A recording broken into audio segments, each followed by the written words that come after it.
Need your carpets or upholstery cleaned fast? Whether it's a spring clean, bond clean, or just wear and tear from the pets and kids, Be Clean NQ is your premier quality carpet, upholstery, rug and mattress cleaning service. They'll go above and beyond to guarantee the best job at the best price. And they're 100% locally owned and operated. Have a chat to the busy bees at Be Clean NQ today. Go to beeclean.com.au because they're not happy until you are.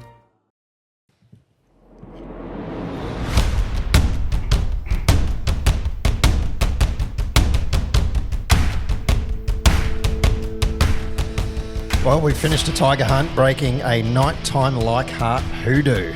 Horse is now on the menu, and Cowboys superstar number 7 and 2024 premiership winning halfback stops by. This is On the Ranch.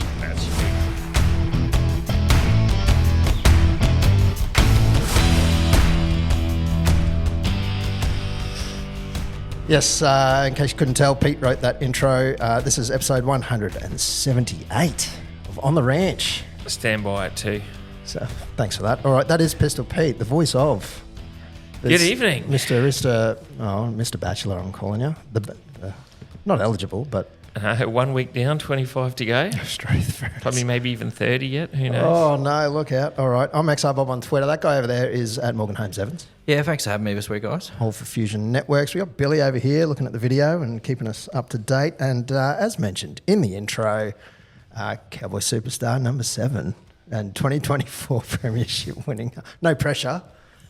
Very big welcome to Mr. Chad Townsend. Cheers, boys. Thanks for having us. Yes, welcome.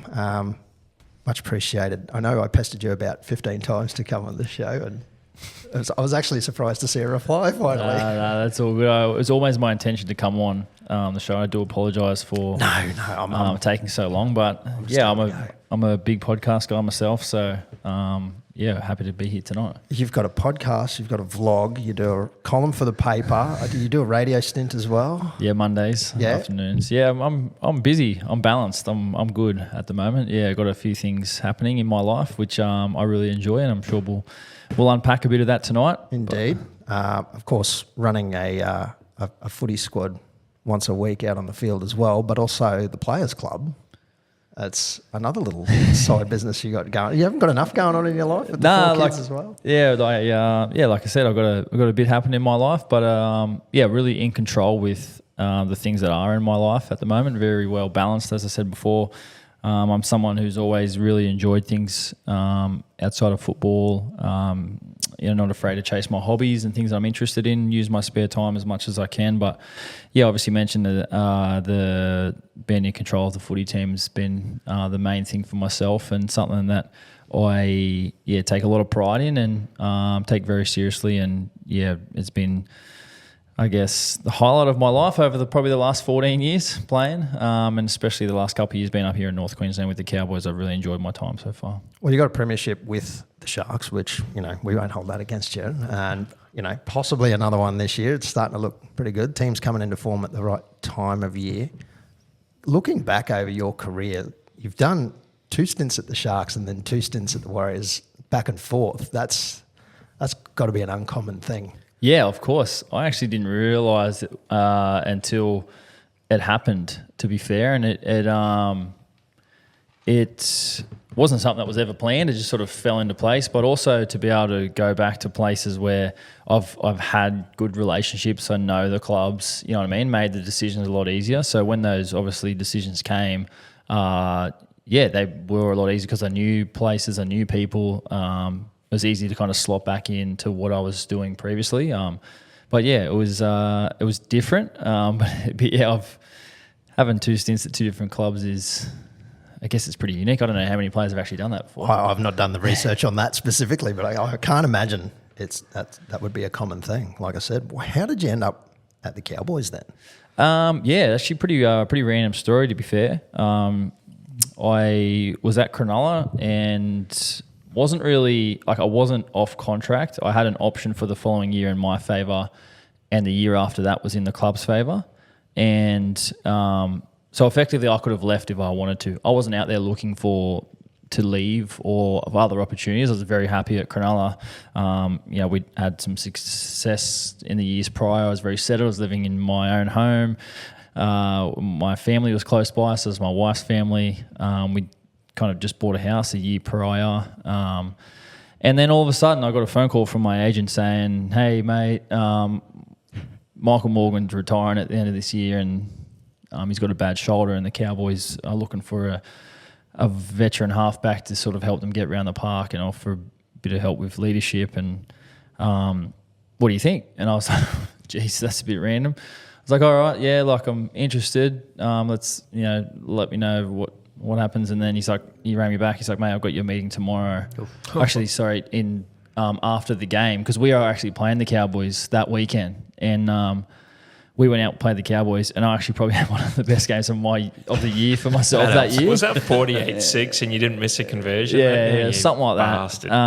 Bastard. And then, the day after the game, I met Michael Luck, Toddy, and Dane in a cafe in the Shire, and they just sort of pitched the idea of coming to the Cowboys. They showed me a lot of photos of the new facility around town, and then I was like, yeah, like I'm definitely interested. And obviously I knew Val, he was up here. And then a couple of days later, I had an offer. And then literally a couple of days after that, I declined my option at the Sharks and signed on with the Cowboys. So, it happened really quickly, to be honest, and out of the blue. Once the offer came through, it was like, just the decision about leaving Sydney and leaving home in my comfort zone to go and move to somewhere that's, quite foreign to myself and my family. And it was a big decision, but it was the right decision. And, fast forward, I cannot believe it's gone 3 years already and Goes quick. Goes so quick. But, have loved every minute of my time up here so far. Including the summers? Man, I've gotten used to it, to be fair. When I first got here, I was pretty... bit rough? I was struggling. Just the aircon and everything. I don't know how you guys do it. Aircon. We got aircon in the middle of winter. Aircon's going on, I know. So, Aircon we quickly became a big part of our life. It was on 24/7, but... These lot aren't tradies. They wouldn't know what heat is. Did you get much chance to sort of explore Townsend before you came up here to live? Like, obviously, you come up for the games and head back down. Did you get much of a chance to sort of see Townsend so you knew what you were kind of getting yourself into? Not really, to be fair. I'd only been here to play games. Yep. And that's like staying in the McCure, then going to the Mad Cow. Yeah, exactly. Had a couple of good nights out. But then randomly, I think it might have been 2019 or 18, one of my best mates had a Bucks party up here. We stayed at Rambutan for the weekend. Yeah, and I was like, this is random. Next to Macau. This is so random. Stayed at Rambutan and spent the whole weekend. We were just at Seaview walking around. And then, and obviously played a lot back out at the old stadium before the new one was built. And that was actually one of my favourite stadiums to play at, to be fair. I actually really enjoyed playing out there. Bit of a country stadium. Yeah, and just the drive out. I've always thought like the houses on the way out there were actually quite nice and pretty cool. Yeah. And a couple of big blocks around the stadium as well. Yeah, there's the some old nice horse, stuff around there, for I'm sure. pretty sure stables, but not too much, but I knew it a little bit. Yeah, right. With that, living up here and everything, we mentioned the heat of the summer. Would you rather what Townsville's temperature weather is like for 12 months of the year compared to living in Sydney where you're freezing cold for a fair bit of 6 to 9 months? Like up here, it's hot for 3 months, but it's pretty pleasant for 9. Yeah, I mean, it's 50-50. Like in summer, obviously, as you mentioned, the 3 months is, to me, it's like it's pretty brutal. But then now it's like, I don't even wear a jumper in the middle of winter. Sydney's been raining and freezing and windy for the last couple of months. So I guess you can't have it all. But I don't know. I've never really since I've been up here, I've never complained about the heat. Like I've just tried to get on with it. This is just a part of the life you live up here. Obviously, we laughed about air conditioning before, which you would use all the time. You want to be comfortable, and that's just what happens when you live up here. And down south, you probably use a heater like you do air conditioning up here, and Yeah. you just get on with it. Use a heater 9 months of the year. That's why you get solar. Just get the Yeah, solar, of course. crank the Yeah. aircon, job done. Yeah. Always what we find you can find yourself getting cooler. Put the aircon on, go for a swim. Go I to did the get beach. used to it. Yeah. I have gotten used to the heat. Yeah, for sure. I don't know about halfway up Castle Hill. Would you say the same? Yeah. The first time I ran Castle Hill was the hardest, just because it was like this thing just never is not ending. Yeah. But that was like, it used to be like pretty intimidating. But then after I ran it like twice, and then one off season, Robbo and I just ran it like 6 times together. What, And- consecutive? Like Just up and back? nah, like just on different days. Okay, just clarify that. Yeah, Jesus. different days. But once you get used to it, it's just another thing that you do. Yeah. You think you're there, and then you come around that bend, and it's still more to go. Yeah. Once you know, like, you've run it a couple of times, you know places to like, take a rest or, attack, or Yeah. you kind of, does become easier. But You road or go track? I've done both. Yep, Yeah, the go track's like just sucks the life out of you quickly. it does. But the road's like a longer death. Yeah, especially in summer though, because you're just getting baked in the sun. Yeah. Like, it's good for the go track because you get a bit of shade, and that's my secret. My secret to do it in secret? summer. Go to Yeah. go track. Yeah. Thanks for that. I'd like to hear your secrets on it. Do you do that Mount Louisa one that they've got as well? Have you done that Haven't one? done that one yet, no. It's fantastic. Yeah. 1,800 stairs. Have you counted it? Is it 1,800? Yeah, that's what when they built it was 1,800. Castle Hill 600. Yeah, I went back there on Monday and I felt half of them. Yeah. Yeah. Someone's written numbers on the stairs up there Jesus. now because they rode them on the goat track here. I don't know if you noticed that for a while. And there's about 450 odd of them. There's 550 on the short part up to the top Yeah, of Mount there is, Louisa, yeah. and they've written them on there now too, what which you need. is good. Is good in a way, but also sometimes you get to about 300 and it's like, there's another 250 of these bad boys, but such is life. All right, so Mitch Firth has asked a question. Who's the biggest pest at the club, excluding Maloney? I would have to say probably Drinky.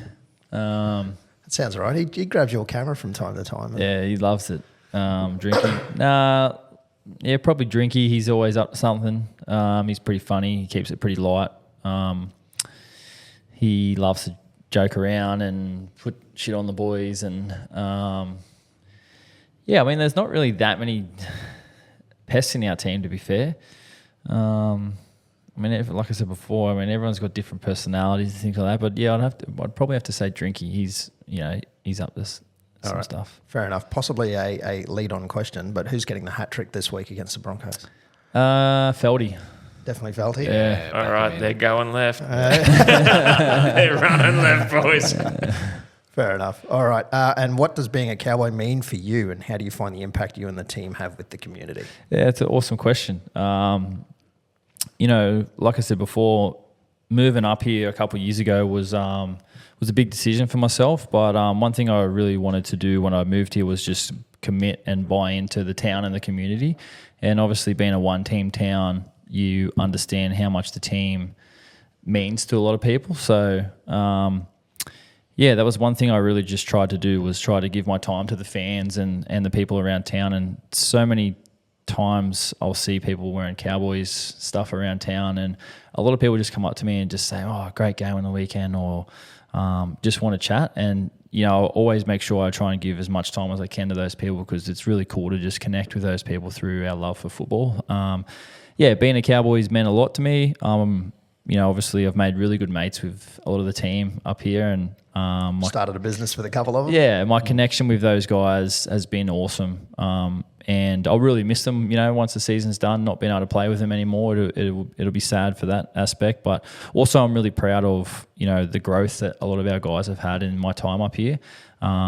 And you can see just how much they, have grown with regards to obviously their football and the work they've put in. But also, like, a lot of them have had kids, some have gotten married, and they've really matured into, young men who's, doing great things. So, yeah, obviously it has meant a lot. It's definitely become more of a family club in the last couple of years. There's been a few extra offspring. Yeah, there's a lot more since I've Something been in up here. Ruben's had 2, Val's had 1. Something in the water at that high performance centre. Yeah, Mac has had another one. I had 1. Feldy's had 2.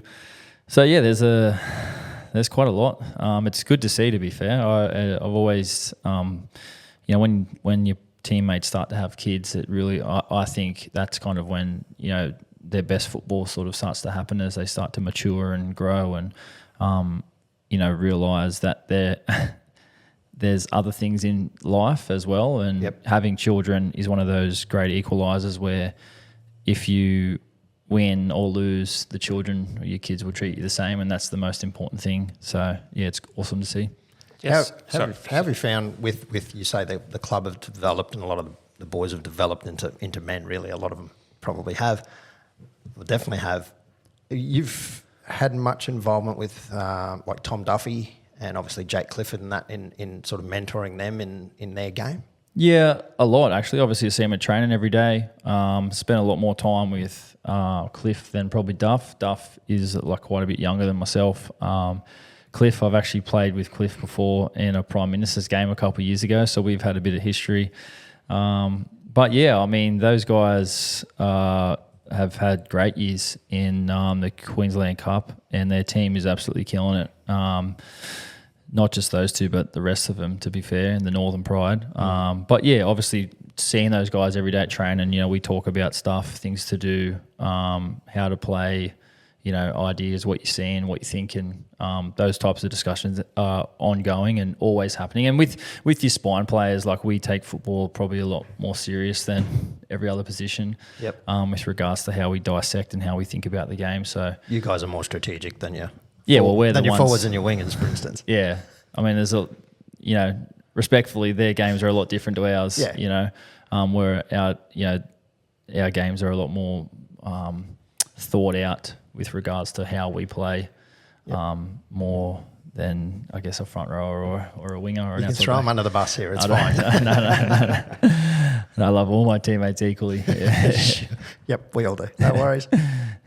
With like you say, you're more strategic thinking.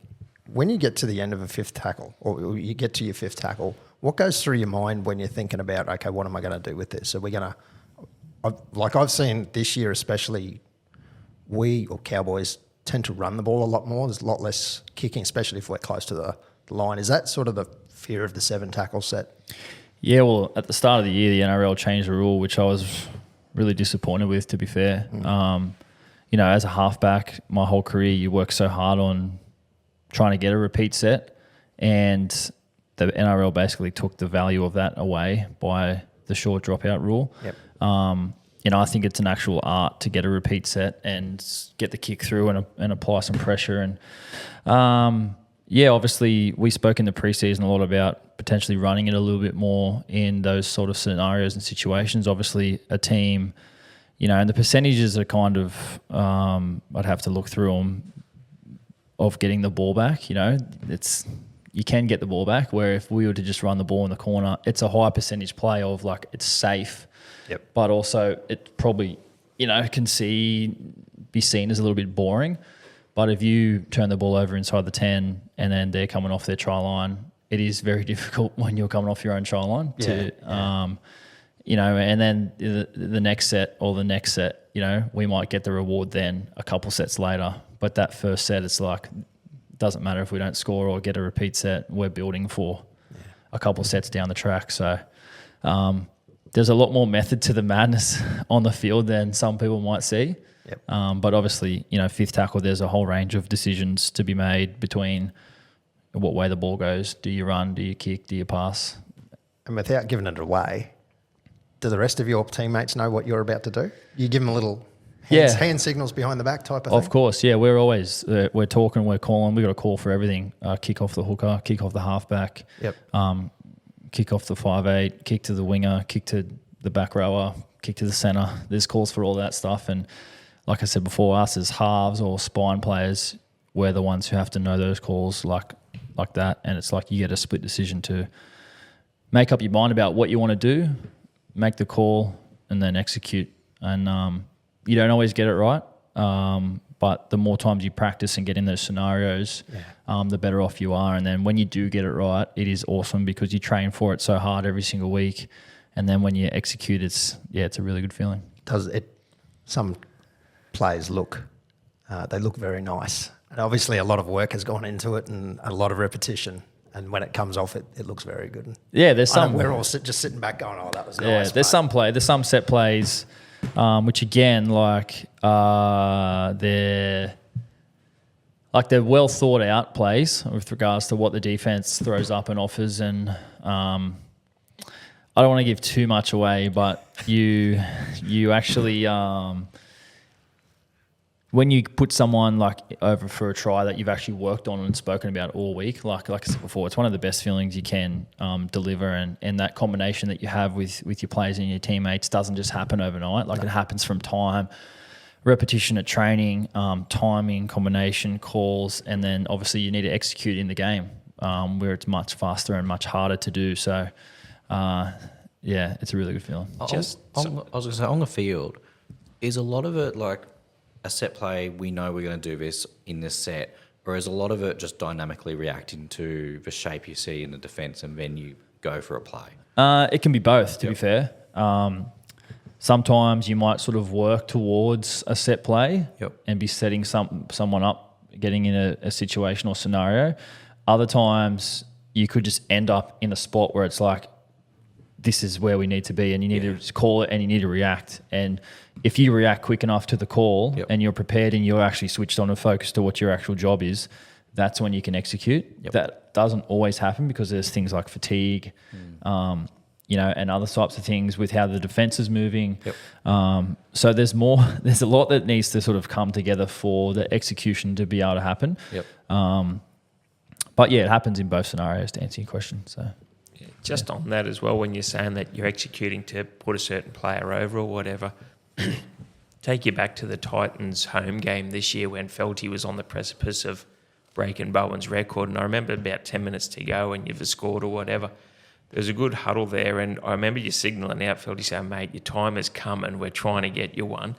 How much does that affect when you know there's a milestone try that you're trying to get this bloke over, but the pieces aren't just quite falling into play, especially in front of the home crowd and everything? Yeah, not really too much, to be fair. I think we were aware of it, Feldy's record. We never spoke about it as a team or anything. I think it was just the boys just wanted to do it, get it for Feldy because of, he's a life member of the club. He's been a massive player for us at the Cowboys, and when you want, a lot of the times you might have a game plan to sort of shift a certain way and attack a certain edge because, the stats say that this edge and the opposition concede the most tries, or they're very aggressive. So you need to play a bit earlier, play a certain way, or pull a bit more width because they're very tight. So, like I said, there's all different scenarios and situations that come into it. But that's kind of a rare occasion where you're kind of trying to get someone to try, because usually the ball just goes wherever it needs to go, where the overlap is, where the shape is, where the call is,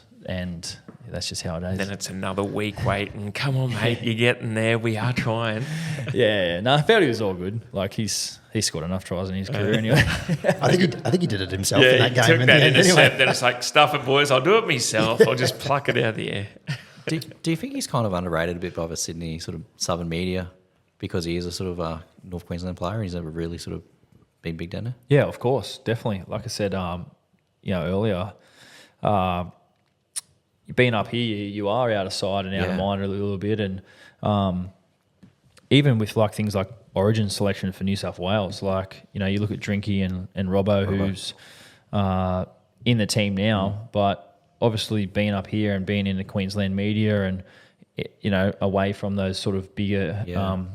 I guess capital cities, it can be different because you don't have the same media coverage as they do down south. So it can work against you if you look at some things like that. But, as a player, you can't really control it. If you play well enough on the field and the results are there, that stuff usually comes. So, no one really plays for credit or anything like that in the media. You know what I mean? True. So, but Feldy, I guess has had an outstanding career and being one of my really good mates up here, and I call him Old Bags, to be honest. So if anyone listening sees him, just go, Old Bags, call him, because you'll probably look around and be like, how do you know that's my name? So I've kind of thrown him under the bus here, but we'll keep that between us, all right?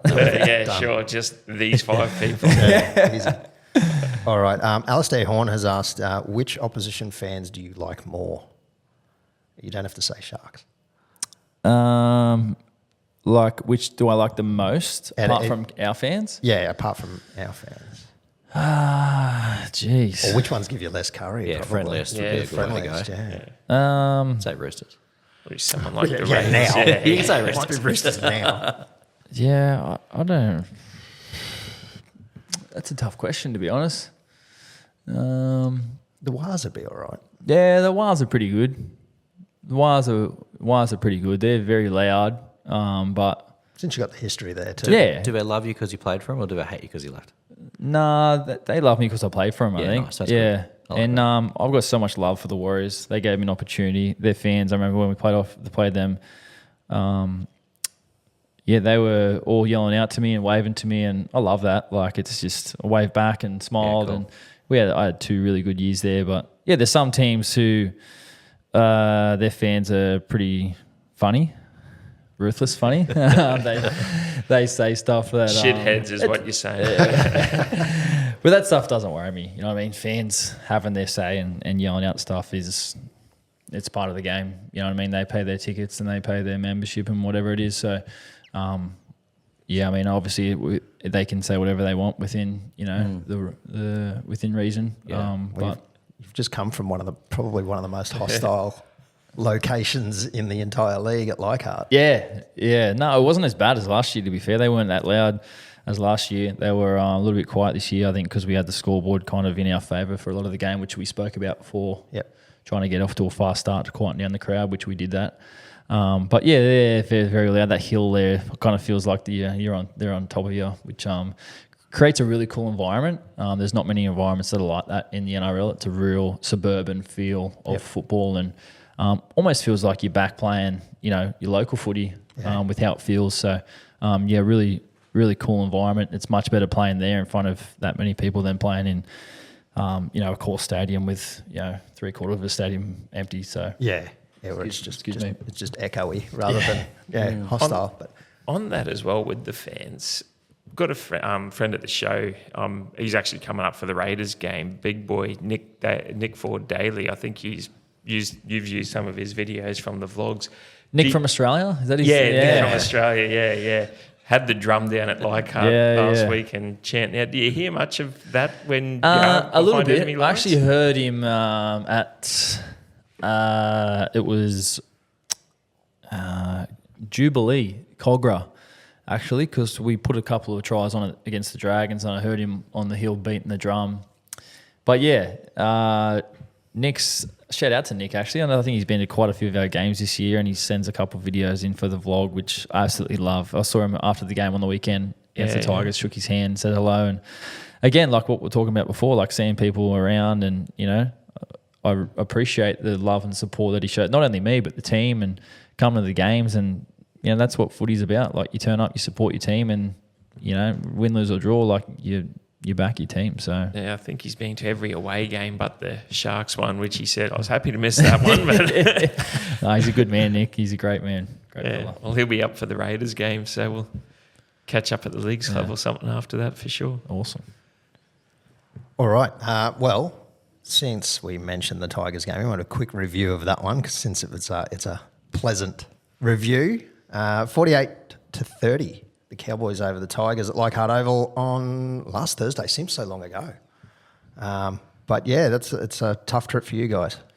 Yeah, it was. Obviously on the back of like what happened last year down there, it was. We were very aware of what can be at Leichardt.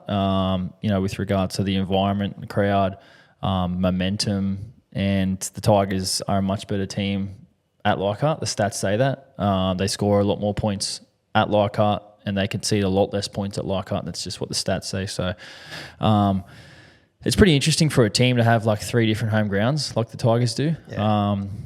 And they always pick us to play there, which is because of our record there, Yep. The win on the weekend was the 3rd time, I'm pretty sure, in the last 30 years that the Cowboys have actually won at Leichardt Oval. So it wasn't great, but yeah, obviously to be in a team that got a win there was really positive. I thought our start to the game was really strong. We probably conceded some tries that we would have liked to have back. And then obviously the big incident in the second half with Justin Olam getting sent off probably took a lot of the sting out of the game with for us.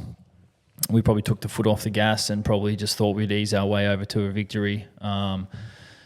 And the Tigers obviously playing with no fear and throwing the ball around left and right, and just not really playing carefree football. That's dangerous to defend against. Yep. And they were able to score some tries more than we would have liked in the second half. That's for sure. But yeah, I think we spoke about post game that the most important thing that we wanted to do this weekend was get the win. We did that. We had a really good look at our review on the things that we needed to improve on, and obviously it was a lot around our defence. But I thought our mentality at the start of the game was where it needed to be. It was just, we definitely switched off.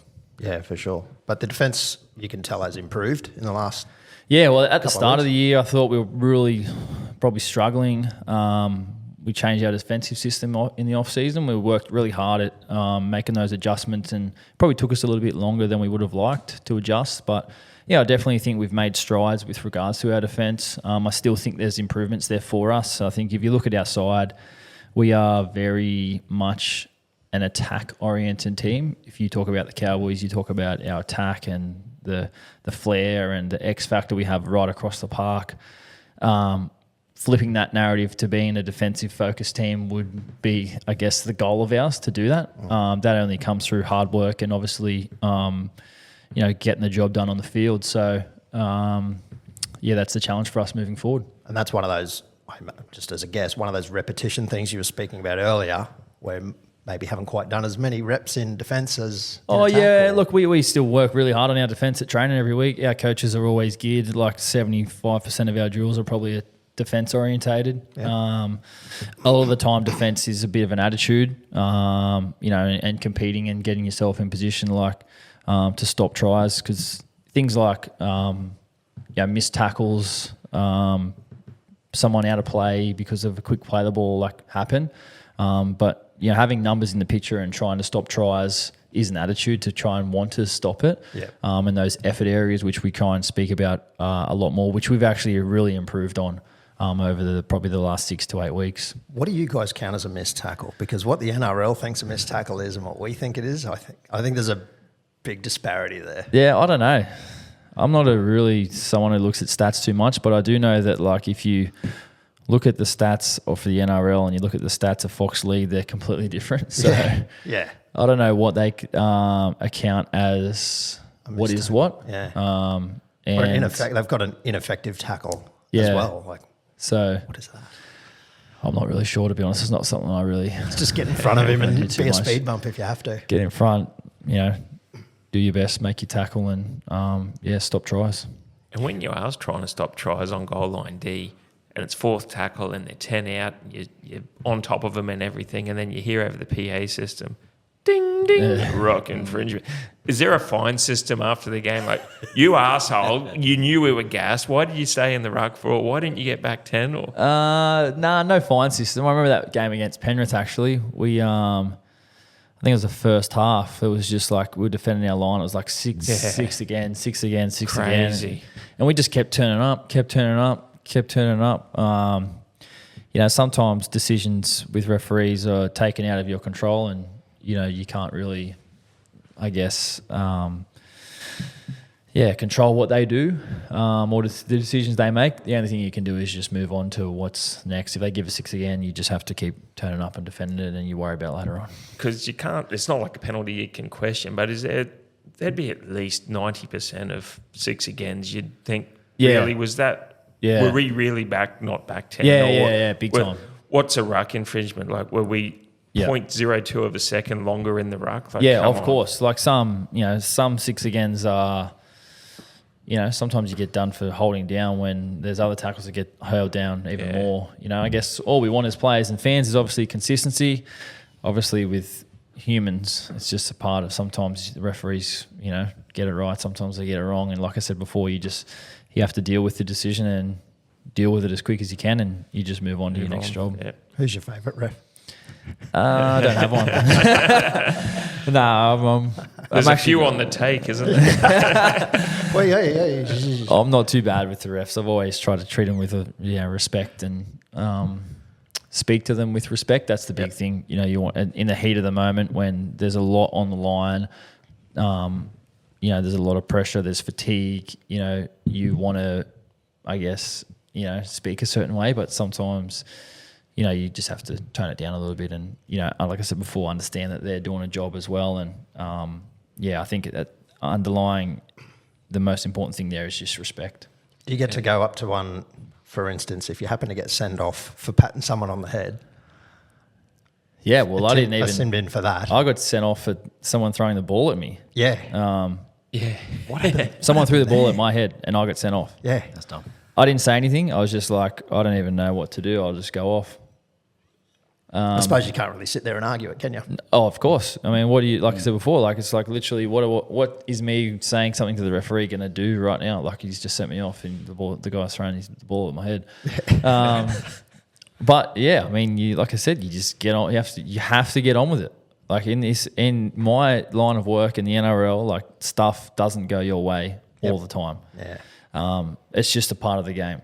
There's things that go your way. There's things that don't. There's things that you agree with. There's things you don't. And if you dwell on those things and you let those things affect you, then it's going to affect you moving forward. So someone throwing the ball at me and me getting sent off, I just let it go, flushed it, couldn't do anything about it, come back on and play the game out. Yep. I like, I think it was last year or the year before, and we haven't stuffed up, but something's happened, and one of the players are going, no, challenge, and Sutton's going, and then you've really sprayed Sutton. And I think he was rattled for, no, you talk to me. I'm the captain. I didn't demand this challenge. You come and talk to me. I'm the captain. It's like, I was mic'd up that game for Fox League, actually, so it worked out really well for them. But yeah, there was a challenge. Someone said challenge in our team, and I was like, nah, and then he went to challenge. I said, sir, the challenge comes from the captain, sir. Like I said it in a stern way, but respectfully. Yeah. And he was like, yep, okay, hang on, yep.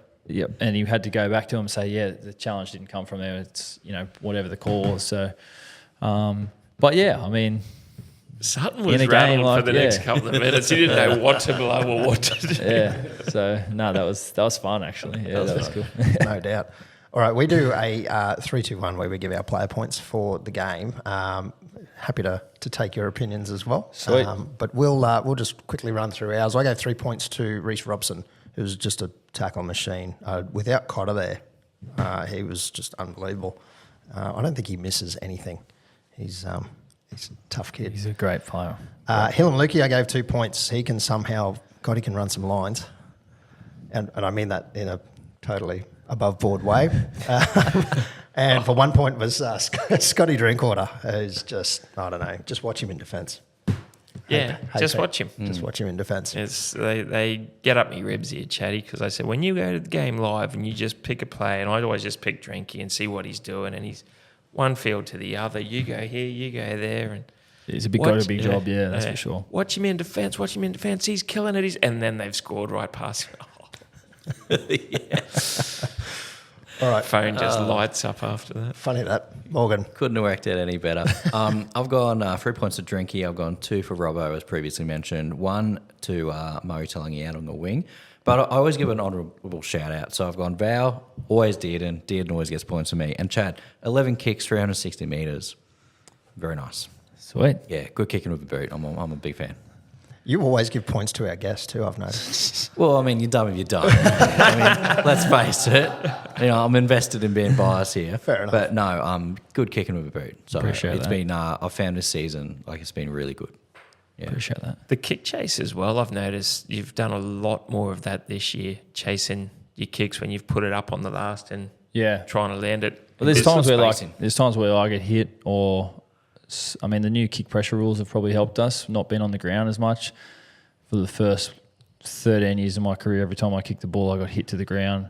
I couldn't protect myself. I severely injured both my shoulders from getting hit while I was in the air with no protection. So I'm a big fan of the new kick pressure rules. Being in a position where you can't actually protect yourself and you're trying to kick was really dangerous. I know they complain a lot now about when kickers get touched and whatever, but it's it's black and white now, which I think is great. But yeah, obviously not being on the ground allows me to sort of kick it and actually chase through. And I actually like hitting someone while they're not really looking and trying to catch if I can do that. Same as kick pressure, but reversed. yeah. That's something I've noticed a lot lately, that you're kicking just sprinting through as well, beating wingers and everyone to the ball. I've gone 3 points to Robson, tackle breaks, try assists, Drinky as well for 2 points. It was just bombs away and just jinking and jiving. At one point, I did go Tom McKaylee. He was just running from the back fence there. He only played about 30-odd minutes, but offloads, created second phase play. But, geez, you wouldn't want to be the defence coming up at him. Yeah, he had a really good impact, actually. He was on another level, I thought, Tommy. He had a really good impact for us. His attitude was really good, the way he carried the ball. Yeah. And also just on the scoreline, 48-30, and you hear the media and everything, and I want to get your opinion on this a bit, Chad, as well. All right, they've got a player sent off. Cowboys should have won by 70, ergo is the thing. They scored 28 against the Storm at Leichardt, and Storm only scored 42. We were coming off a 5-day turnaround as well, plus travelling to Sydney. Losing Cotter and Taumalolo. Cotter's the glue in the defensive structure and makes 1,000 tackles himself and pushes people wide. None of that has been brought up. So you play here on Saturday night, have a win against Sharks as well. At one stage, we were down to no one on the interchange bench, so big minutes and fatigue. You're then not really sleeping much after a game. As you said, you had about 2 hours sleep anyway. Recovery, fly to Sydney, play a Thursday night game. How much of that in the last 20, although they were only playing with 12, comes back to hurt you? Like, it was lucky we had scoreboard on our side. Yeah, well, like all those things you just mentioned are like, that's reality. Everything you just said, like, had happened. You know, there was a 5-day turnaround for us to play on a Saturday night and back up on a Thursday. We lose 2 of our best forwards. You know, we have to travel in there as well. Playing at a stadium that's very hostile. Like I said before, the stats don't lie with regards to how the Tigers play. The goal was to go there and win, and we achieved that goal. At the end of the year, you look at our table or our schedule, and you'll see a W or an L every single week. Correct. We play football to win, you know, and the way that we play will get addressed internally by our coaching staff, and they're the opinions that we have to listen to and really matter to us as players. So, what's reported out there, you know, you can't control. Like I said at the top, you know, the positive and the negative stuff it's a part of sport, and there's certain things you can't control, and there's things that you can control, and all the things that we could control, I thought we handled really well that week. Yeah. And like when we lost 5 games in a row, and I think we lost Dolphins by 2 and Para by a couple and Penrith by a couple, we should have won. Yeah. Every Cowboy fan would have killed for a 48-30 win. That's what I mean. You know? Yeah, 100%. Yeah. And now we've done it. It's like not good enough. You should have won by 60. Yeah. And that's just what happens, you know. And it's like, I'm not saying we didn't gloss over the things that we didn't do that well, because our coaching staff are the ones that make us accountable on that stuff. Like in our review, you know, they're the ones who say, "Oh, you know, we need to work on this," or, you know, we're practicing this week because we didn't do this very well. And then but at the end of the day, like I said, it's either a W or it's an L. Correct. And you take a W every day of the week. Yep. Do you see coaching in your future? Yeah. Maybe. I never say never. Coaching is something that I really do enjoy. I enjoy helping younger players. And I feel like, you know, having played in the game, I've played the game since I was 5. But I feel like in my career, I've gone through everything there is with regards to, highs, lows, adversity, injury, form, suspension. And I'm still going, and I'm absolutely still loving it. So I feel like that will really help me with regards to coaching. I love, like I said, I love helping people, offering advice, and just instilling confidence in my teammates. And that's a big part of being an athlete, you know, having the confidence to go and be out there and play. And one of our younger guys, Jackson Purdue, who's been an outstanding young talent and hopefully will play many, many years for the Cowboys. You know, he's come into our squad, and he was a little bit nervous heading into his first game, and I just tried to help him with his confidence to say, mate, yeah, we trust and believe you here. You're here for a reason. Go out there and be Jackson. Like, you don't need to be anyone else. Don't pretend you're anyone else. Use your strengths, play to your strengths, and just be yourself. So, I really enjoy that aspect of the game, and obviously that, I guess, resonates over to like coaching as well. So, you never say never, but I think media is probably my number one thing that I'd love to do one day, but coaching is up there as well. Yeah, right. Or diversify, do a bit of both. Yeah, we'll see. Yeah, you could be like Billy Slater. You could coach the Blues and also be on Channel 9. Yeah, I mean, that doesn't sound too bad either. Both pay pretty well. Kind of mentioning young guys, it does seem sort of like you're leaving the club in a good position. You've sort of helped you bring through younger guys to be ready to perform on that stage, sort of, I guess, after you're gone. Yeah, for sure. I think that's probably one thing that when I do wrap my time up here officially, I'll have a good hard think about. But yeah, I mean, sitting here right now, I feel like where we were when I first got here to where we are now is chalk and cheese. And I think I've played my part in that, but also like the boys have worked extremely hard, with their part as well. So I think together we've been able to achieve some really cool things. And I will probably reflect a lot more on it, once the season's done. Don't want to think about it too much now because of, the games that we've got ahead, and I'm really just trying to take each week like, every game I go into could be my last game. So I'm just trying to focus as much as I can on it. You mentioned the Prime Minister's before. That was against PNG. Just quickly, what was that like? And a follow-up question, with your sort of Players Association hat on, they're looking at having a team up there.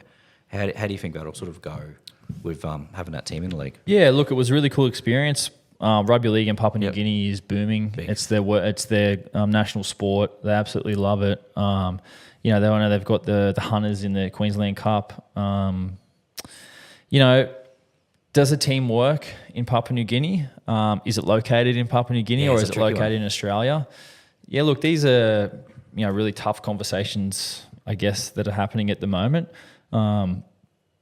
It's hard for me to say that I think a team from Papua New Guinea would survive here in somewhere like Cairns. I don't think that would happen. Yeah. I think that, if a team is to happen, it probably has to happen there. But then, well, they deserve to have it up there, really. Of course, it's going to be their team. Yeah. But then having players go there is another challenge. Would see Townsend look at going there in 2026 as a swan song marquee signing? You never say never, do you? It'd be pretty hot up there. Yeah, but because it's a big Cowboy country up there. Like I've been up there a few times to work, and everyone's a huge Cowboys fan.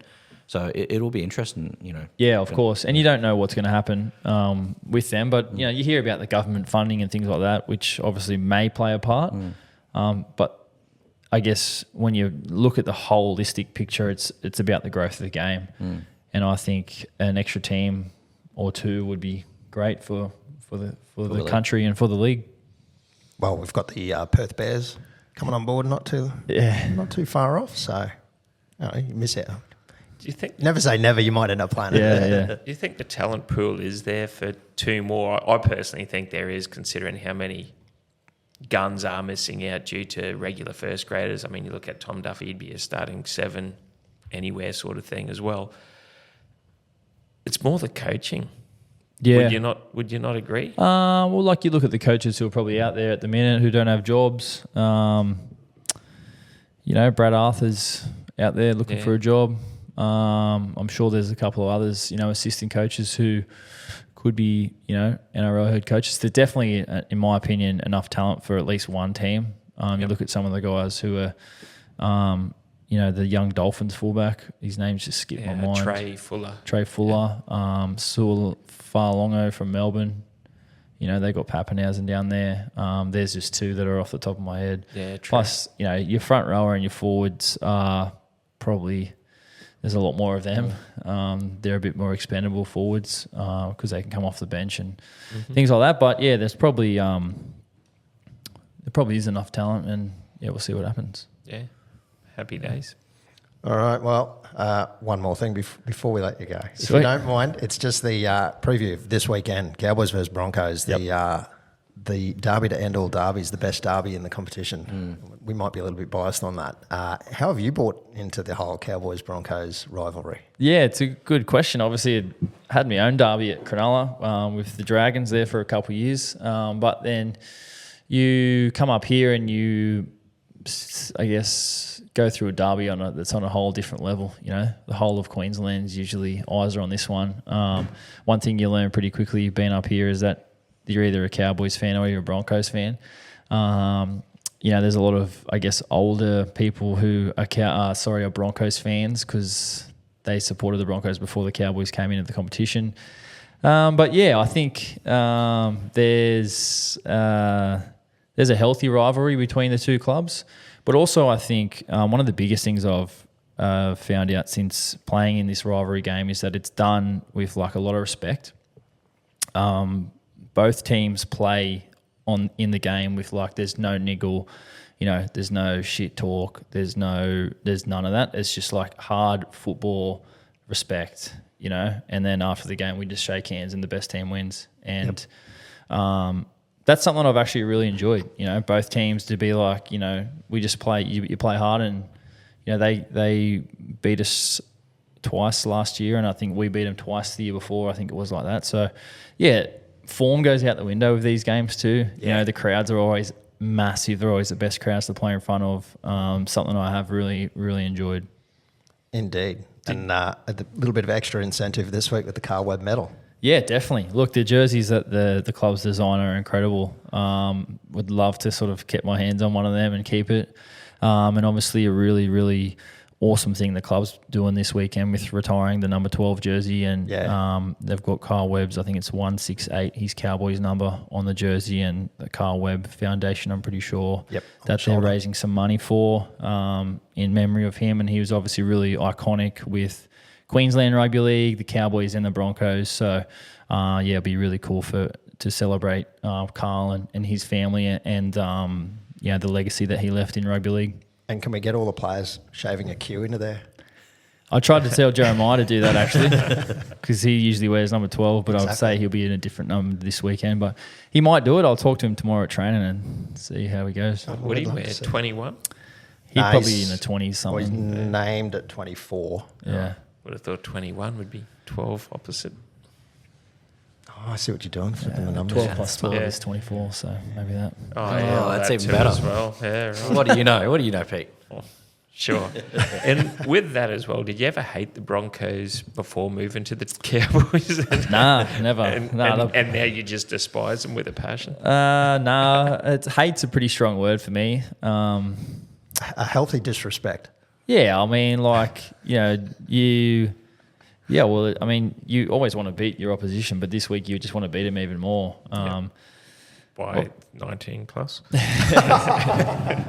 But yeah, my debut, I made my NRL debut against the Broncos actually. Darren Lockyer was playing, so I've always, I guess, the Broncos, you're in for a big game because they're a big club and they've got good players. So, we're gonna have our hands cut out this weekend. And just on that that derby as well, when you're playing at the Sharks or Warriors, where Cowboys Broncos went through that run of 1 point wins and all that, you as a player, not even associated, did a lot of your teammates and yourself watch those games? Yeah, for sure, definitely. I watch every game every weekend. I remember like Milford kicking field goals and Morgo kicking field goals, JT, Jono kicking field goals, and they were just awesome games to watch. Like you're a rugby league fan first and foremost, and you're watching a high quality game of football, and those games were always tight, and they kind of happened like in the couple of years before I got here, and I was always watching them, and I was like, man, this is like crazy, like watching games at Suncorp, and even now, like playing at Suncorp, I know we're playing at home this weekend, but playing at Suncorp is like, I love playing at Suncorp now because like, we're either playing Magic Round or we're playing against the Broncos, and the crowds are always massive. Yeah. Or we're playing the Dolphins, and the crowds are huge. It's one of the best places to play. Yeah, nice. What's the worst place to play? Probably Canberra in June, or July. Of course. Well, you keep putting scores on them, so it mustn't be that bad. I've got a really good record in Canberra, actually, so maybe not.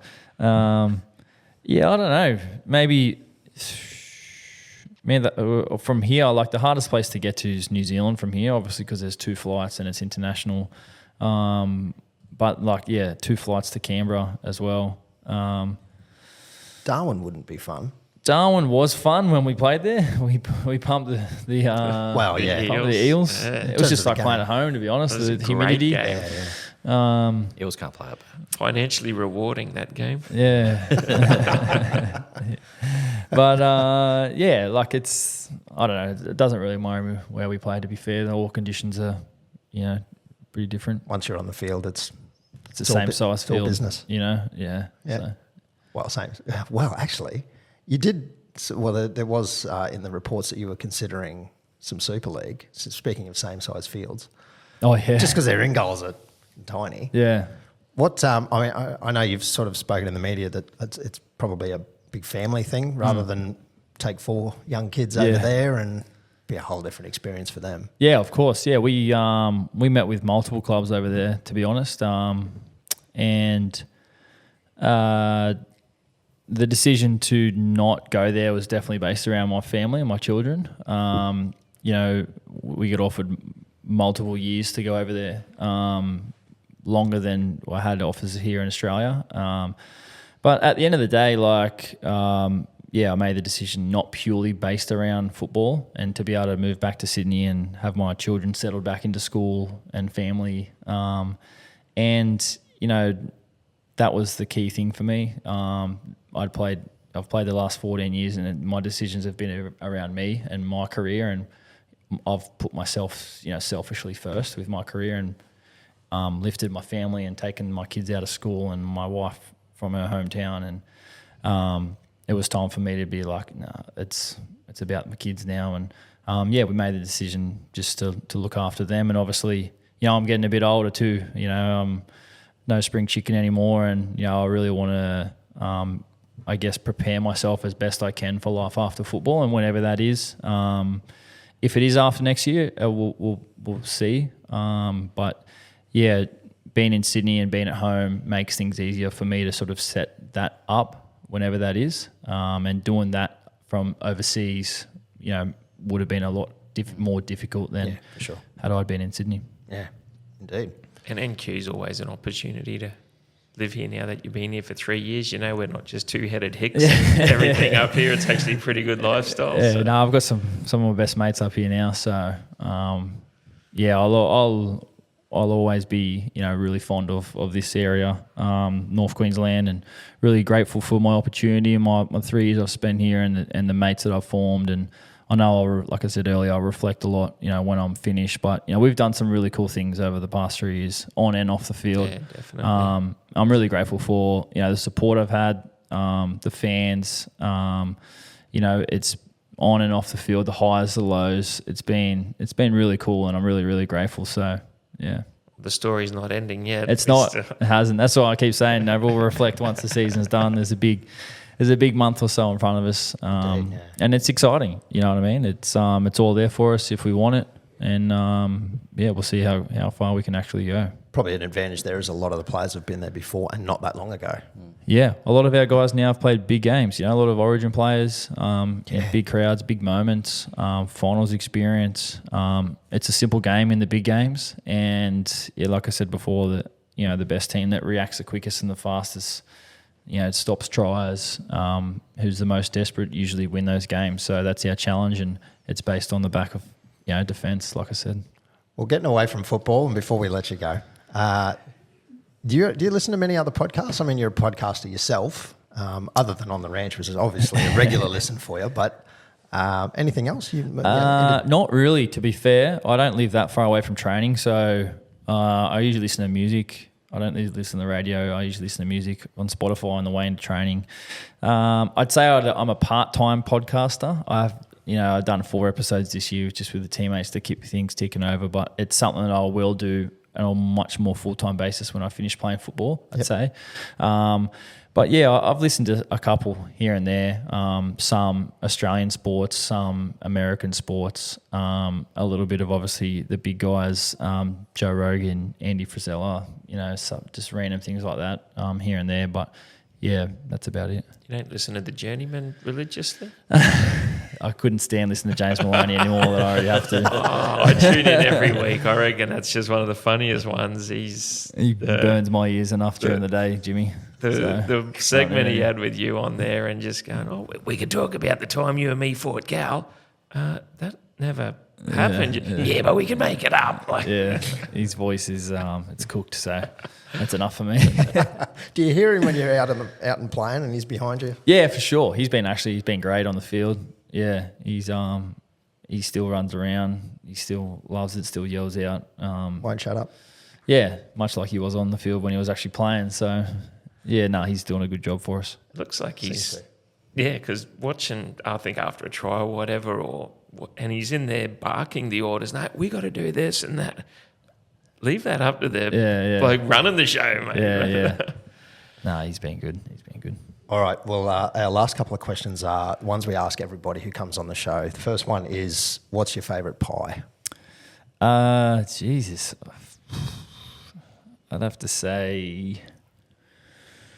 Oh, can I just say the classic beef, just the beef pie, Yeah. Whatever you steamed like. beef. Good answer. Good answer. From where?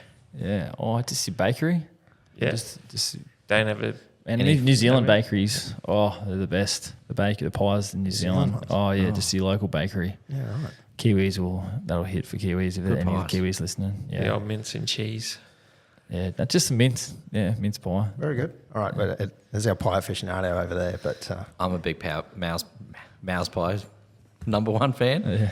I'm a big fan of a cottage pies and just a straight up mince or a pepper. You can't go wrong. Yeah, beautiful. Big mouse good. pies fan.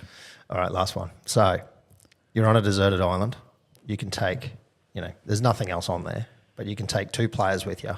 So we need to know the 2 players who you want to take with you and the 2 players who you definitely do not want to take with you, and why. This is your chance to really throw under the bus.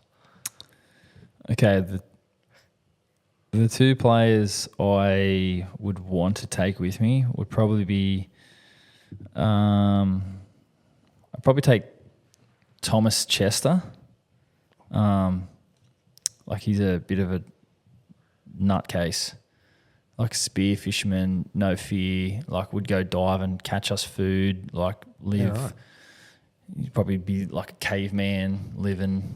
Like if he'd catch a fish with his hands and like just eat it with his hands, like that's probably the type of person he is. Wild man. Just gnaw into it. Full survivor. And then I'd also take probably another fisherman. I'd probably take, I'd take Ruben as well. I'd take Ruben, fishers, outdoor men, camping, building shelter. The 2 people I wouldn't take Val. He'd have no moisturiser. He'd have no deodorant. He'd no soap. He'd have dirt under his nails and he'd be complaining. Yeah. Can't get his hair cut twice, Dave. Yeah. And then who else is a pretty boy? And There is a recurring theme here, so we'll I wouldn't take Robbo either, actually. Robbo would just be complaining the whole time. Who said that the other week? I'm sure someone else said that too. Who was that? Yeah. Might have been Ben Lonigan. Yeah. I think he mentioned. right. Robbo.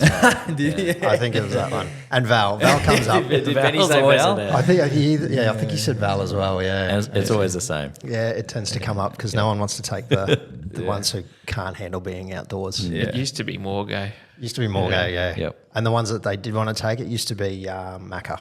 Oh, yeah, Macca. I was about to say Macca. Yeah. Yeah, he likes fishing and all that sort of stuff. Yeah, So. and for that reason. And then someone who was, it was usually someone who was entertaining. So that Yeah. varied. But no, it's good. There's a recurring theme there. So it's, Cool. Are you any chance of getting Macca on the golf course before you? He came to our golf day last year. That's about it. He'll probably come to our golf day again at the end of the year. Yep. He plays a little bit. He's more of a fisherman. Usually, you have one thing outside of footy that you do on your day off. He's a fisherman, same as Rubes. There's a bit of a golf crew. There's a fishing crew and diving crew, and diving. Spear fishing. Right. Okay. Yep. Yeah, Tommy Chester's interesting. Yeah. I wouldn't have picked that. I mean, we don't know him, but Yeah. yeah. No, he's a very interesting character. Yeah. Should get him on one day. Yeah, well, we do. Just put a good word in for us if you don't mind. Yeah. No, all good. One, all right. one go. other thing I do want to ask. On your socials, you usually get seen wearing an Austin 316 shirt. Do you ever look back and think it would have been great to have a Stone Cold versus Goldberg match in their prime. And Yeah, I do. I mean, I grew up in the 90s, you know, so Same, I loved wrestling. Stone Cold was my favourite by far. Someone actually hit me up and said, I got a couple of the Stone Cold shirts. I'll swap you for a couple of Cowboys playing shorts. And I was like, yeah, sweet. So I sent them a couple of shorts. They sent me a couple of shirts. And, yeah, Stone Cold's my favourite wrestler. He would have dominated Goldberg. You reckon? In the prime time. It would have been great if you could have had WCW versus WWF on a pay-per-view one time. I still only. follow him on Instagram now, Stone Cold. Actually, he's got his own beer. He's doing all crazy does, stuff yeah. around his That makes ranch. But yeah, I was a 90s kid, so I loved all that sort of stuff. Yeah, same. Did catch WrestleMania this year? Or I didn't. No, I didn't actually. I know Logan Paul's bloody wrestling in there now, so I don't really know too much of the wrestlers these days. I don't watch it at all. Yeah. But, that was a good trip down memory lane, that's for sure. It's just when the Undertaker dong goes off. That's what yeah, it's all about. yeah. That was the best. I That's loved good. him The too. lights go off. That's the best bit in the world. Yeah. Cool. All right. So that's the part where I switch off. Yeah, These guys right. get into wrestling and I just, whatever. What's the Rob next Bruce. segment? So, no, Dream it's all good. match. Sting versus Taker. Yeah, here it comes. All right. So, Chad Townsend, thanks very much for joining us and giving us a heap of your time. Much you. appreciated, and best of luck, especially this weekend. If you can put 50 on them, that would be mint. You don't have to do it all yourself, but whatever you can. But yeah, thanks very much. And what Players Club, Chad Townsend, Chad Townsend 10 on YouTube? And Just Chad Townsend, if you search that, I'm sure my name will come up. Yeah. I think it does, yeah. Yeah. No worries. and on all the other socials. And Yeah, thanks very all much. good. Thanks for having us, boys. I appreciate the opportunity and appreciate it. Thanks. And if you win the comp this year, we'll become Chad Townsville. That's not bad. Never heard that joke. It's been working on that. That hasn't been said once before. Beauty. All right. Awesome. Thanks for your time. eh? All good. Where were we? We were talking about the Broncos. Yep. So big game, 5:30 on Saturday. QCB Stadium, nice home game. Yeah. Big home game. The Have you seen genuine it? Terence Trent Darbs. Have you seen how much tickets are going for? No. Tickets up in the top of the stand are going for like $280. Fuck off. No, look, check Marketplace. I got Marketplace. Scalped. Yeah. Scalped. Yeah, well, we're not new. No. Is it a sellout? It'd be a sellout by now, wouldn't I it? believe it is. Yeah, well, that's the going price for a ticket at the game. Are you going? I believe I will be, yeah. If you're not, Yeah. Archie from Power 100's chasing a couple of tickets. Okay. I will check tomorrow. Saturday night? No, It's Friday fucking night? tonight. It's Saturday night. Saturday night. Saturday afternoon, 5:30 5:30 game. I intend to be there. I'll be looking down on you. Yeah. Yeah. Where are you going to be? Oh, here's a story. I'm in corpse. Yeah, right, okay. I'm in body corpse. Gotcha. No. No, tell it. All right, so with West Fund, right, that's our private health that we deal with. Anyhow, before Meeks left to leave the country Ages ago. ages ago, yeah. It's been 84 Back in the years. day. 84 years. We had to cancel her private health because she's not covered by West Fund in Dubai anyway. If she is, I don't know, but she'll come under some defence coverage anyway. So I had to cancel that. And then also I bought a couple of sunglasses there. And that was all sweet. And then I get an email going, enter a game day experience, you and 3 mates. Oh, Facility tours, corporate, this, that and the other. 3 mates. Yeah, I know, I had to take me brothers. Oh, right. Yeah, they got first crack. Cheers. Yeah. So it works out.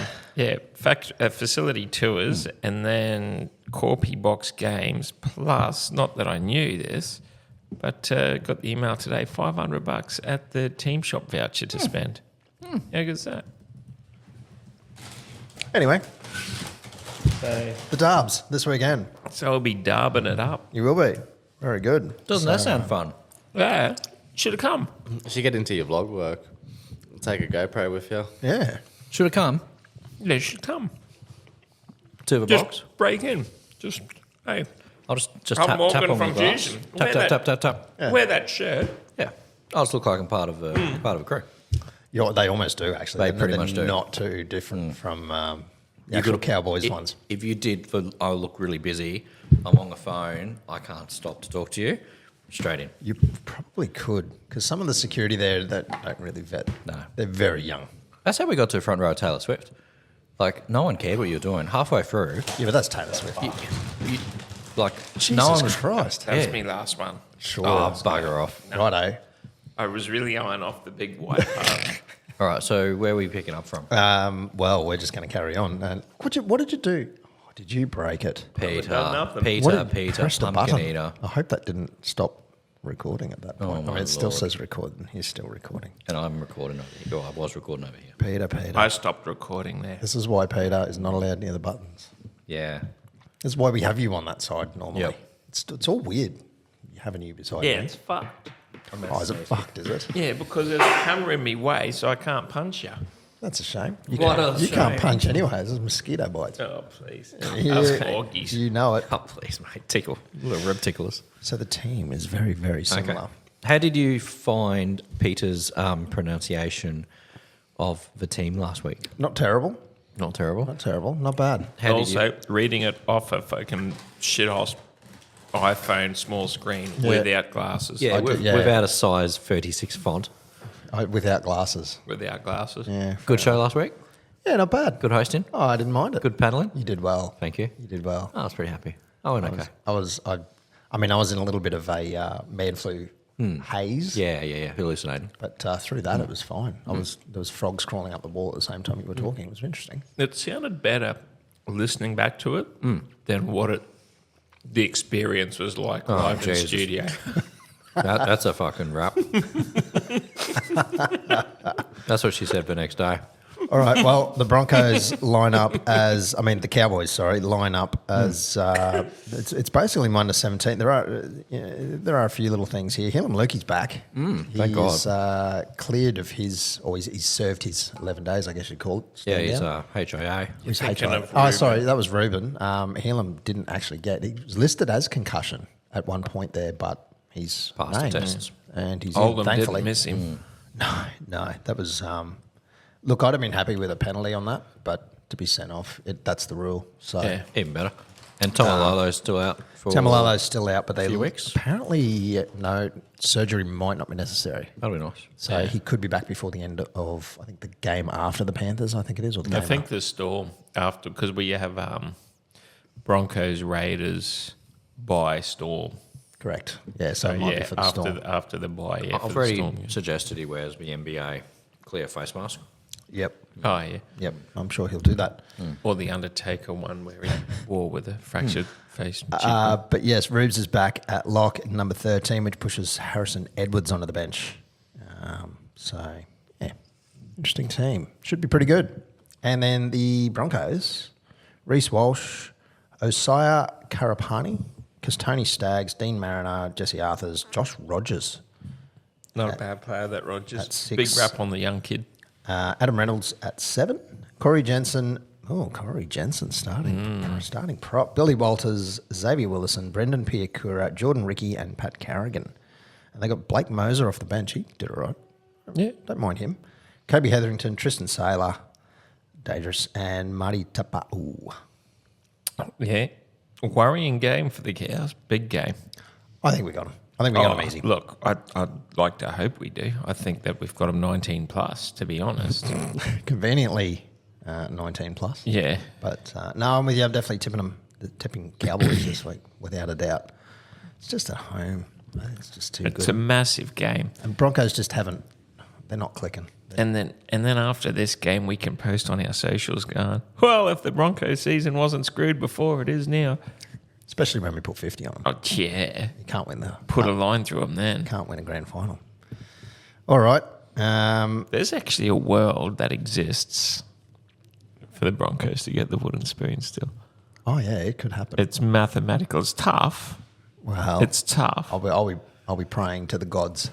Look, there's better chances of Newcastle making the top 8, but Yes. it is mathematically possible for Broncos to still get the spoon. NRLW round 2, Cowboys versus Dragons, and I believe it was the largest score for the ladies. 38-34. 38-34. And the first win at QCB. Good game. It's nice and tight. It was a good game. Very good game. I enjoyed that one. Very much so. Lily Peacock, Ja'Kai Whitfield, Fran Goldthorpe, Rushstrand Smith, Yasmin Peters. It's like operation. Everybody scored a try in that one. It was huge.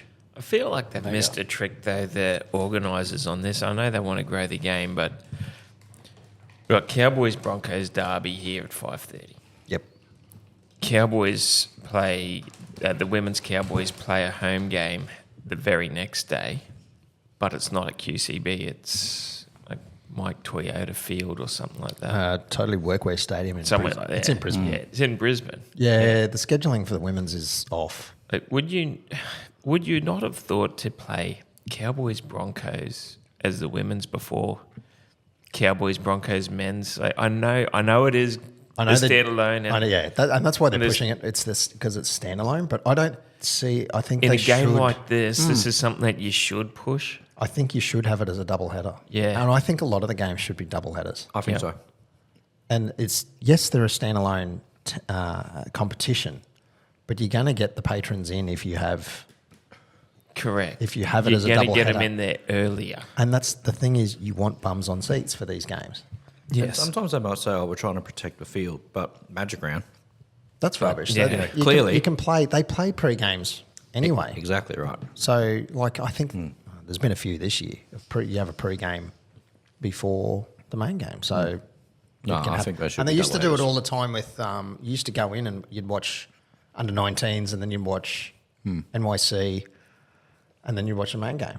You remember that? There'd be 3 games. You did. Yep. So that's rubbish. Yeah, people Fields can't get on hold at up. 11 a.m. What do you mean would? It still does. Still does. He's I on better it. be He's on back. it now. Starts He's 11 on not. Friday. For Friday games, he starts early. Oh, you're driving. Yeah, I'm driving tonight. Yeah, very good. Appreciate Yeah. that. New segment for Maybe tonight. next week. Now, yeah. this is a pistol inclusion. Try segment. or no try. Yeah. This will be good. This will be beauty. This will hit. Take it away. Oh, sorry. Yeah, take it away, Peter. You got a new segment, try or no try. That's all you wrote in the run yeah. sheet. What is that? What I thought I wrote something with God, that. I wish Chad was here for this. Oh, Yeah. Oh, this is why I cut Chad off early. Yeah. Yeah. where is that? After. Yeah. I wrote something there. Okay, so try or no try, guys. Bringing back poured spirits at QCB instead of the UDL cans. Right, I see. This is why. Yes, I thought that that's a was just try. an opinion. That's a try. That's a try. That's a converted try. yeah. I think that because the old bar staff can't sort of pour equal. But it's just click, click. They can do it at Magic Round with 50,000 people. Oh, were they doing poured? Yeah. And what That's bourbon what- was it? Dickle. Dickle. Dickle. Bit of Dickle. They must have turned off. Instead, you got to drink heartburn in a can. Yeah, it's too sugary. The cans are all too sugary, Yeah. you know? And someone who takes care of his body, Oh, yeah. like, I just don't want that amount of sugar in my life. Heartburn in a can, I can relate. So, yeah, take care of you. We've smashed 700 grams of Jersey caramels between the 4 of us, but I Yeah, felt when but I it's asked not Chad liquid for, heartburn. for whip, he's looking at me like, mate, you don't need one. Mate, what are you tracking? What performance are you tracking, mate? so you reckon you just want your poured spirits to put in your pannikin? No. Yeah, Rob's got it. Well, that's partly Pannikin's yes. looking a bit worse for wear, by the way. Pannikin's seen better days. It's looking real rough. It's got some. It's just got magic charm. No, because I get the can and I pour it into the pannikin. Still, I go up. I get a can of whatever and a cup of ice, and then when I leave, I pour the ice in there. I pour my can into the pannikin. When did they switch to UDLs only? I don't know, but it's been definitely since Manly game. Yeah, because I thought you could still get poured spirits, or is it just the bars you're going to? Well, I went for a walk all around that eastern side to try and find surely, all right, this is a can bar, this is a can bar. Surely there's a poured spirit one. None. Could not find one. Unless if I'm missing a trick here. If someone's seen one, shout out. Well, the bar I went to last time, they actually just grabbed the cans out of the esky. Yeah. They didn't even use the fridge. No, that's right. That was the one behind the, you know, where you stand up at the end of the scoreboard where the homestead is. Yeah. And it's mid-strength rum cans. It's mid-strength Smurf cans. Yeah, Mate. but the ginger beer cans are full strength. Yeah, if you want to drink There's your treat. Ginger beer's yeah. good. I like a ginger beer. Oh, yeah, you want heartburn central. There it is. Yeah, that's really going to... Do they sell a bottle of Mylanta with that ginger beer as well? Yeah, 2 for 1. You know what I've rediscovered from my youth? Jim Beam. Oh, here we go. I'm all about the Jim Beam You right are now. downhill from here. Oh, there was about 20 years of my life where if I smelt it, I'd feel sick. Yeah. If I ordered something and they accidentally gave it to me, I'd just be like, no, can't touch it. Pour me another drink. True. But I had a Jim Beam the other day, and it was like all the little receptors in my brain just started sparking all at once. They've rebuilt. And now he's Yeah. gone off and bought a cube of the Jimmy White cans. No, just for straight up sour mash, just for good old run of the mills. Yep. Yeah. So You know where you can get those? Molly Malones. Oh, that's a good idea. Hey, yeah, that's we should true, go to you Molly's can. after this. We could. Yeah, we should. We could. yeah, we could go in for a sneaky. Fit in a $15 crummy, Yeah, a little crumbo. a little crumbo. Yeah, and then we Or, can go in, and because we're in the Patreon, we can get a free beer. This is true. Yes. Actually, speaking of Molly's, if we don't have a guest lined up for next week, if we don't have one on, do you want to have like dinner there?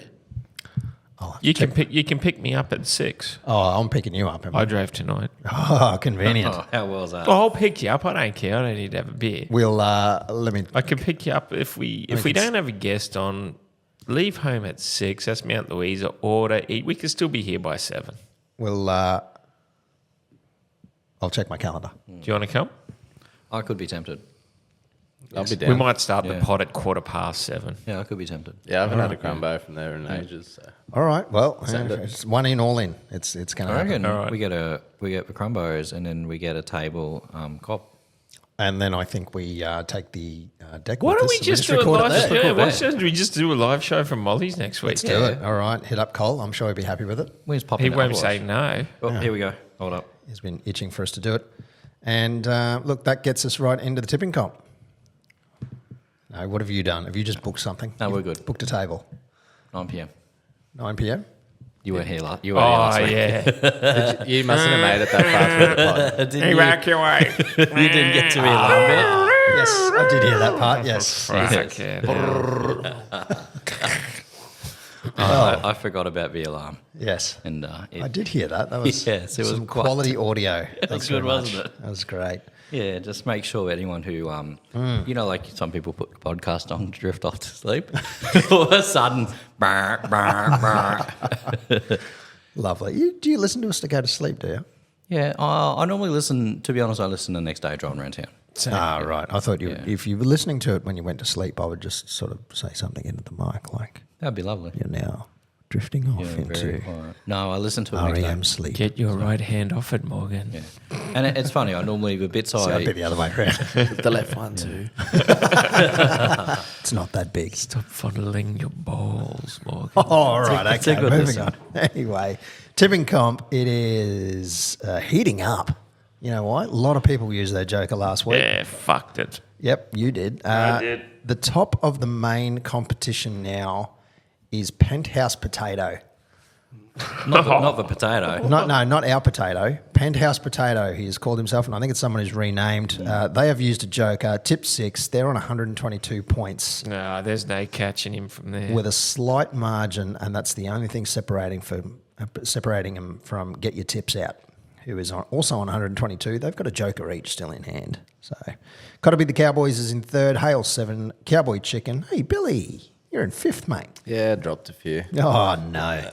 But you've used all your jokers. Yeah, You're done. that's them done. That's the end of that. And look, this is all these people are on 118. So that's you, Bill, Hale 7, Rocking Horse Road, Traxxas on the Ranch, JTM, Josh 955, and Marcus LS. I gave you one extra there. But top 9 is 3 points difference between first, 4 points between first and 9th. There's plenty of rounds left. Anything could happen. And I got to scroll down because everyone else is trying to find their tips. But I have dropped back into the second page. I'm in 57th on 106. Now, where did I find them? It's Mal's Pies Yeah. is in 81st on 101. Pistol Blazing 2 Guns is in 82nd on 101. But look at my margin. It's killer. Because Peter went 56 points win. It was looking good there for a bit too. It was. And the Potato is languishing down 108th on 74 points. But they've got 2 jokers. Yeah, you didn't click potato joker last week. But that's because I missed that you were jokering. I should have let you know. It's fine. So that's in our public comp. In the Patreon comp, Get Your Tips Out is winning that one on 122. 4 points behind Cowboy Chicken Bill. I don't know if we can let you win this one, but, if you do, you do. That's competition rules. Yeah, that's it. Winners are grinners. Well, that's right. Can't Sorry. carry on. So I've even missed tips this year, so. I know, and you're sitting up in second place in the Patreon. You got to make sure you Doing hit the all right. submit button, Billy. No, Yeah. it was the week so I didn't come here. And then I just completely skipped my mind. Yeah. He's on Android, so he's fine. Oh, he's fine. Okay. Morgan's always said that. You always got to hit submit. Yeah. Always said that, Yeah, Morgs. Yeah, I'm a big always. believer in it. He is. Yep. He has. Clearly.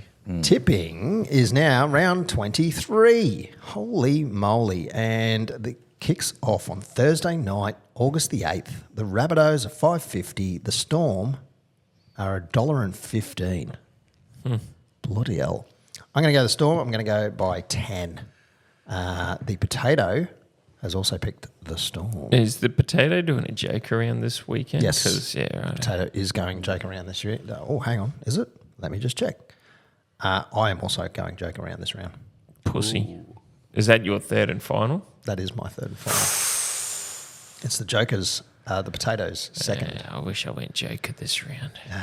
Well, beggars can't be choosers. So Rabbits, Storm, Peter, I've gone Storm by 26. 20. That's a random number. Morgan, I've gone Storm by 16. 16. Okay. Bill. Yeah, Storm by 14. Ooh. Ooh, we're all going pretty high. Well, it's Storm and Storm Rabbits. bunnies, yeah.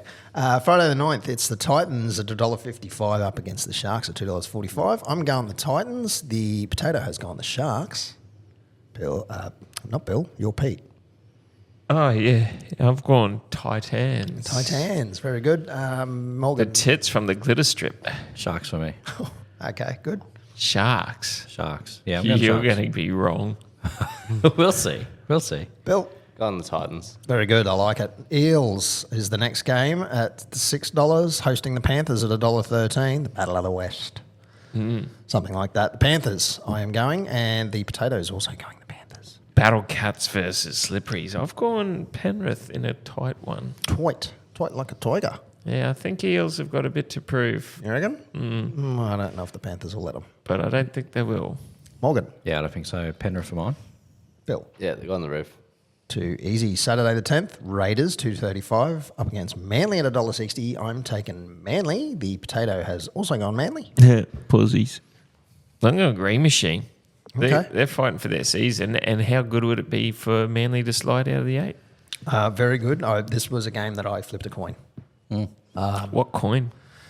It was a $2 Olympic coin. So Olympic. Was it a green king head? That was the green A ring. king head or a queen head still? Ooh, I can't remember. So did you call heads or rings? I think I went rings. Because I remember it was the green ring. Speaking of the Olympics, with it being in France, do you think if Nico Hines was a French athlete, he'd be called Nishwa Hinez? Absolutely. Yeah, I reckon he would be too. Could be coming to Townsville. Shh. Oh, Morgan. can we call him Nishwa Hinez? Maybe. Morgan, Manly, Raiders. Manly for me, please. Thank you. Ooh, very good. Yep. Bill. Yeah, Manly for me too. Too easy. The next game on Saturday is the Cowboys at $1.44 versus the Broncos at $2.80. I'm going the Cowboys. The Potatoes going the Cowboys. I'm definitely going the Cowboys. Morgan. Yeah, Cowboys for me, but just because Chad was here. Yeah, I noticed you gave him points. Suck up. What am I, an idiot? Bill. Go on the Cowboys. Love it. And the third game of Super Saturday, the Dragons. Super Saturday. I love Super Saturday. The Dragons. Wild Turkey Bourbon Super Saturday? I don't think it is. Is it still? No, but we can make it up that it is. Ooh, let's do it. Do you want me. to just drink Wild Turkey Bourbon? Yep. Yeah. Done. All right. Another bring it fire. back. Well, see, Stephen Micko's staying over on Saturday night. All the more reason. So I think after the game we'll go back Leagues Club for 1 or 2, and then I think a fire pit in the backyard might be happening. Flick me a message when you get home. We'll do. All right, the Dragons at $2.25 hosting the I Bulldogs. think Mika listens to... Mika, we're not actually having a fire. Fire pit. No, There's a few not. red flags here. Fuck. Cut that out. That'll be the third fire pit this week. Yeah, I saw one yesterday. More like second. 7th. Dragons, $2.25. Bulldogs, $1.65. I'm going the doggies. You know what? They're going to come crashing down, but I'm going the doggies. The Potatoes going the dogs. Peter? I've gone the Dargans. I think everyone's sucking off the dogs at the moment. They are. I think I don't know if they're actually. yeah, they are, and they're doing it doggy style. I think the Dargans will just cause the upset at Cogra. I can't picture how that works. But anyway, Morgan. Yeah, love the dogs. Up the dogs. go the dogs. You've changed your tune in the last. yeah. You'll see you're a sellout. Yeah, the dogs. I can sell out over here. Bill. No, Bulldogs for me too. Very good. Sunday, the 11th. The Dolphins are $1.37 hosting the Warriors at $3.10. I'm going fins up. The Potatoes going fins up. Peter. I want to go Wars, but see, Johnson's just retired. Can they still make the 8, the Wars? Or is that ship sailed? That ship It'll is. be tight. Be tight if they could. Oh, just grab a whole clump of them. They're separate. It's 401 to 1 for the Wars I'm going To the reach Dolphs. for 8? I'm going the Dolphs. to win. For comp. Okay. It must be mathematical, but apparently 401 to 1 for New Zealand to win. Yeah, with your Einstein. Oh, Morgan? yeah, give us the Dolphs. I'm going to go for the Dolphs, but I would not be surprised if the Wars got up. Yeah, They same. would be worth a cheeky 5. Yep. 5. He'll put 50 on. Yeah, I'm and not that's the putting difference. 5 on a 297. Like, geez, what am I going to do with $14.80? Like, great. Whoop-de fucking And, do. and Mika's not listening. How much you putting on? Bill? Fins up. Very good. Knights are hosting the Tigers. The Knights are $1.28 and Tigers are $3.65. I have gone the Knights. Potatoes gone the Knights. And Pistol's gone. I've gone the Knights, but I would not be surprised if Tigers win. Yeah, me either. Yeah. If it was at not McDonald Jones, I would have gone Tigers, but the Knights just grow a little bit of an extra leg there. So Yeah. Yeah, they go to third leg. Newcastle Knights for me. Very good. And Bill? I'll go on the Tigers. Ooh, Tigers. He's gone to Tigers. yeah, I'm with you, Bill. But Wowzers. Listen, I've got a look, feeling about that one. Don't knock Bill's picks here. He's beaten all of us. So. Yeah, by a suck it long off shot then. too. But yeah, enough. That's enough out of Pretty you. handily. Yeah, get the poly out. That's He's right. pumping us on points and on margin. Yeah, oh, have him then. have him. All right. Get the dogs. Supercoach. It's Piggy Riddell's winning that one at 25,194 points. 61 points ahead or behind is Norfolk and Charles. A man about 100 points behind them is Big Willie and Mike Hunt. I could notice I could put the space there. Otherwise, we get complaints. So, yeah, pretty tight at the top there, 100 points or less, maybe 200 separating the top three. I'm down in 12th. Just keep going backwards. Oh, it's no good. It's no good. I thought I scored well. Didn't score well. Oak Valley Chooks. Yeah, not good. Bill, yeah, also. My team are running Castle Hill for a week. 14th. Catastrophe is in 15th. And Hounds of Justice are in 20th. Yeah, I better change my team this week. You might want to. I haven't looked at it lately. Just hit optimise. I'm glad we didn't have a bet on who comes last in Supercoach this year. Yeah. Well, we should have bet on the potato. a bit. You've got the penalty is you have to stay in Molly Malones for 15 hours, and That's every pint takes an hour off. So all right. if you can jam 8 pints down your gut in the first hour, then you only have to stay there for another 2. Man, give it a crack. Just Paul Kent Molly Malones. Sound like you're making your own challenge for yourself. Yeah, I don't know if there's too many trees to fight nearby either. Uh-huh. Yeah.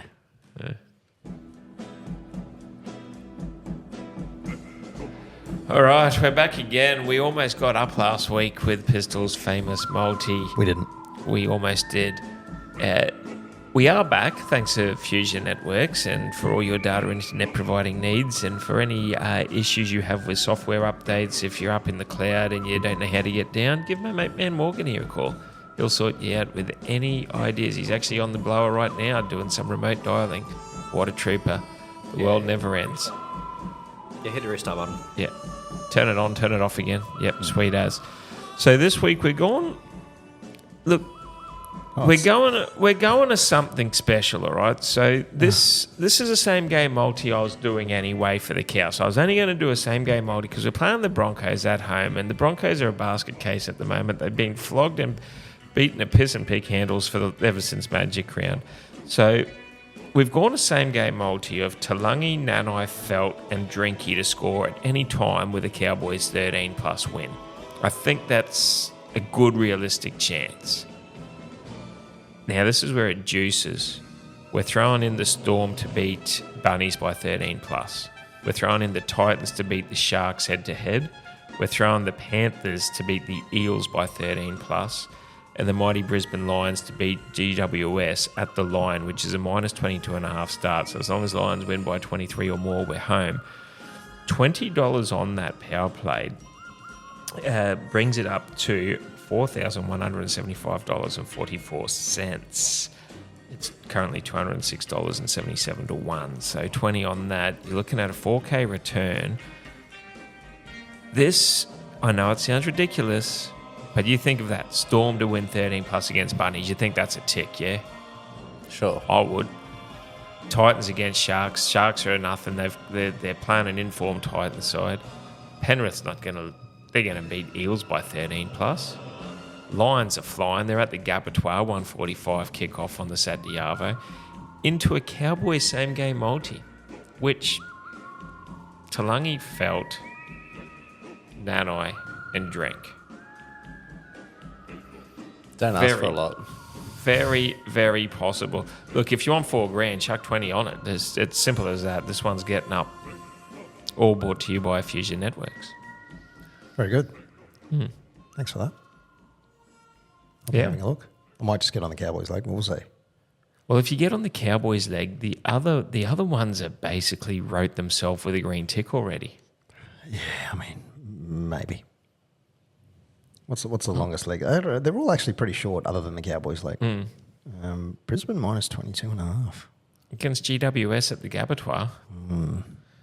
An We'll informed Lions side, they just beat St Kilda by about 90. Yeah, but meh.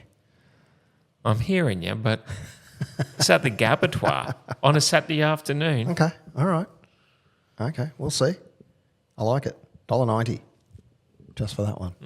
Hey, get on board. Go your hardest. Fill your boots. This is hitting. Do you want $4,000 or not? I would love $4,000. We'll put 20 on that, and you are in the running to win $4,000. I like your thinking. All right, what's your playlist song? I was going. I had one written down there, but You do? I do. I know what it is. You're gonna change it now? No, I did have Times Like These by the Foo Fighters, but the acoustic version. All right. And when I looked back in the other playlists, I think you put in Times Like These, but it was just the normal version. The regular version. The regular version. So I was going to put the acoustic version of Times Like These in because it bangs and it hits, and I like the cut of its jib. But I haven't gone that way. I've gone differently. So I've gone Chase Beckham's 23 instead. Can they bend it? He definitely can bend it, yeah. Like Beckham? Yep. Yep. So Not as good as Juninho, though. Okay. Juninho could bend a ball better than Beckham any day of the week. Is that right? Yep. Look up Juninho soccer highlights. Not going to happen. Morgan. I think it's pronounced something differently to Juninho. It's Juninho. I think it's Jahino. But anyway, I'm not a soccer guy, but I'm pretty sure. I've gone a absolute banger. You're not a soccer guy, but back in the multis, you used to put in some interesting legs. Oh, look, I don't mind a bit of EPL, but Yeah. the tricky thing is there's so many draws in EPL, it gets a bit hard. Okay. But I don't mind the Bundesliga and maybe a little Serie A or the La Liga. Okay. But it's been a while. What was that sport you were saying you were betting on like at 1 a.m, like Wasn't it tennis? European darts or Darts, something? yeah. We were doing a bit of darts at one point. Bit of darts. I don't mind the Good PDL. form lines in that. The PDL, the Professional Darts League, is run by the boxing champion Eddie Hearn. But we digress. So I've gone a banger of 90s band. Everyone forgets this one. It's all, Oasis and all the popular ones. I've gone Pulp. Ooh. Common People. Yeah, right. Yeah. Play it on your way home. It is an absolute banger. Don't play it too loud because you get a speed and find. That's how good it is. Is that how? Wow. All right. It will get you foot to the floor. Oh, well, okay. All right, very good. All right, well, I've gone something that was a little bit of Chad theme. Ooh. It's Phil Collins' Another Day in Paradise, Yeah, because he's got a couple more days here in paradise. He does. that's fair. So that's what I've gone for this week. It's a nice little... It's a goodie. It's, After the bangers that make you speed, Yeah. have a listen to this one. You'll come back down to earth. It's a nice little Sunday session song, I reckon. This one's down at crack a Longbourn. beer, back patio, pat the dog. twice. It's another day of you in paradise. Oh. What a beautiful rendition. Yeah, you go. that's... we'll just cut that bit out, eh, Bill? Have we thought about putting out a ringtone? You know, like a crazy frog? Yeah. Morgie, you and me could just... We got vocals of an angel. We'll do a ringtone. Please do. But it has to end with ring, ding, ding, ding, ding, ding, ding, blah, da, da, da, da. Man, can you believe people paid for that crap? Yes. Yeah. Yes. Yeah. Have you seen the ads in mobile freaking apps and games now? Yeah. Yeah. Yep. So I can't believe that. Bill, you're sitting there. Yeah, I got a song. You got a song? He's got one. Yeah, so I've come across a song lately. It's called Sunshine, in brackets, My Girl. It's like a bit of a pump-up song that feel good, happy vibes. And who's that by? It's by Wookie. Wookie. Yeah. Wookie. Or Like Wookie. Wuki. How did you come across it?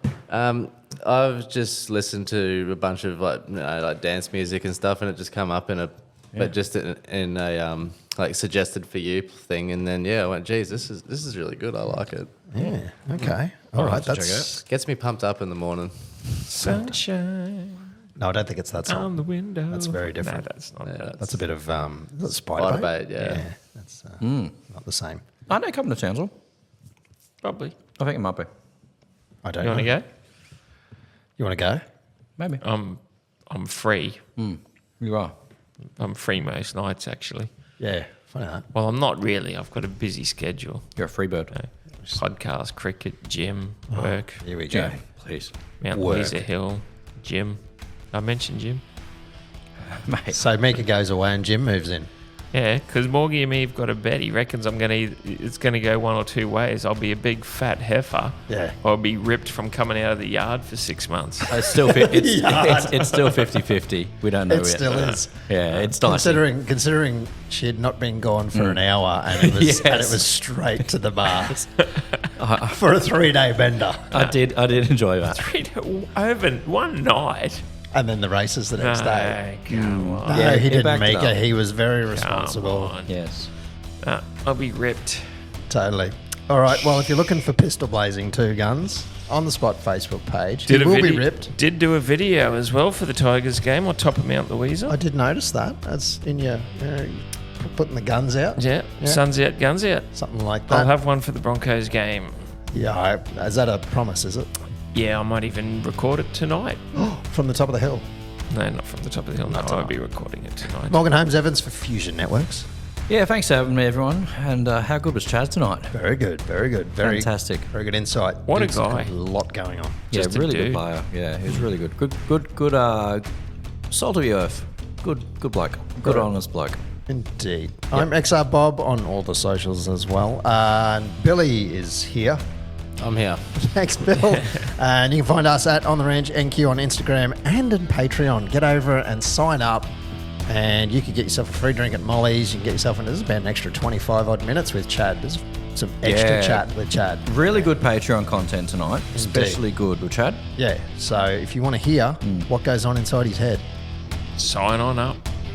And I've got a good story for next week too. up the boys. Up the Wait, Cowboys. Go the cows. Wrangle those horses.